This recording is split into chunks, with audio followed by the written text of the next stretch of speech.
What dark psychology really is. Dark psychology is the use of psychological principles, like reading emotions, social cues, and motivations, to influence, control, or harm others. It is not a formal academic field, but a popular label for tactics such as manipulation, coercion, deception, gaslighting, and brainwashing in day-to-day life. This shows up when someone always gets their way while you end up confused, guilty, or doubting yourself.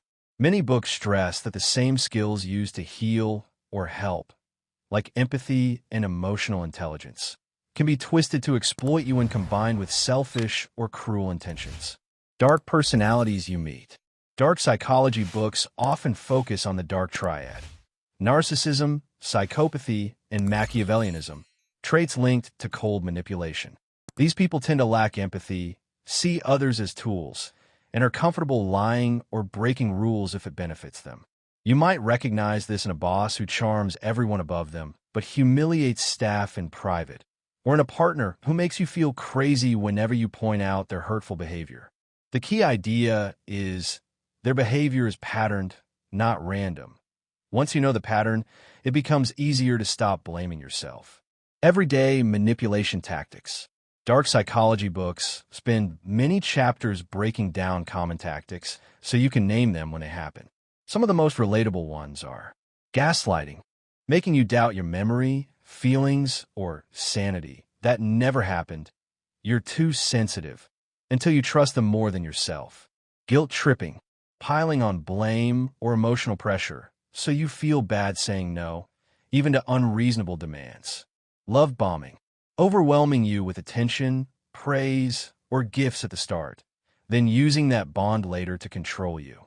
Triangulation, bringing in a third person, an ex, sibling, colleague, to spark jealousy, rivalry, or insecurity so you compete for their approval. Silent treatment and withdrawal, using cold silence or pulled back affection as punishment until you behave. When these patterns repeat, you often feel like you're walking on eggshells, constantly overthinking what you said, and trying harder while they put in less and less effort. Mind games and psychological warfare. Many dark psychology books describe manipulation as a kind of psychological warfare where the target's mind becomes the battlefield. The aim is to confuse, overload you with mixed messages, half-truths, and sudden mood shifts so you rely on the manipulator for clarity. Isolate, gently or aggressively cut you off from friends, family, or coworkers who might challenge their control. Exhaust, create constant emotional drama so you are too tired to resist or think critically. If you ever felt like your energy was drained just by being near a certain person, or you kept justifying them to everyone else, you have already tasted this psychological battlefield. Reading people and body language. These books also teach how manipulators read others. They watch your microexpressions, body language, and word choices to sense your insecurities and desires. They quickly scan for your buttons, rejection fears, need for approval, money worries, or loneliness. They mirror your posture, tone, and interest to make you feel deeply understood and safe, building trust fast.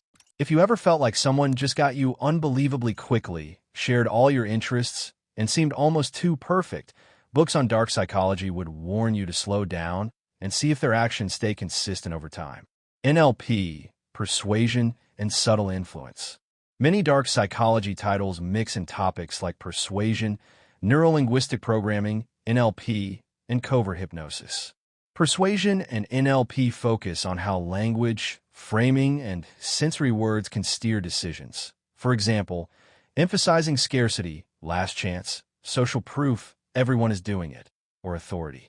Anchoring links a specific word, touch, or cue to an emotion, so the manipulator can trigger that feeling later. Used ethically, these tools can help in therapy, coaching, or sales done with integrity. Used darkly, they can push you to agree to things that secretly serve only the other person. Brainwashing and deeper control. More advanced sections of these books talk about brainwashing and coercive control, often seen in cults, extremist groups, or highly abusive relationships. Typical stages include breaking down identity, constant criticism, sleep disruption, and rule changes to make you feel helpless and dependent. Rebuilding with a new reality. Introducing a strict belief system, us versus them thinking, and rewards only when you fully conform. While this may sound extreme, a milder version appears when a partner or leader slowly convinces you that only they know what is best for you, and everyone else is against your growth. Emotional intelligence as a weapon. A big theme is that emotional intelligence, normally seen as positive, can be weaponized. High EI manipulators are excellent at sensing what others feel, but use that insight to push, guilt, or seduce rather than to support. They can flip between charm, anger, and victim mode, depending on what will best move you at that moment. You may notice you feel emotionally scanned around such people, like they're always studying your reactions rather than really connecting. Dark psychology in dating and relationships. Many readers relate most strongly to how dark psychology shows up in love and friendships. Common patterns include fast-forward intimacy, oversharing deeply, talking about future plans very early, and saying you are soulmates to lock in emotional commitment. Devaluation. After idealizing you, the manipulator starts criticizing, nitpicking, and comparing you to others, making you chase the original perfect phase. Push-pull. Alternating closeness and distance to keep you anxious and invested, never sure where you stand. If you have ever stayed in a relationship because you were addicted to the good moments, even though the overall pattern hurt you, this section will feel uncomfortably familiar. Dark psychology at work and online. Books also connect these ideas to workplaces, politics, and social media. At work, manipulation can look like credit stealing, subtle sabotage, spreading half-truths, and playing people against each other to climb the ladder.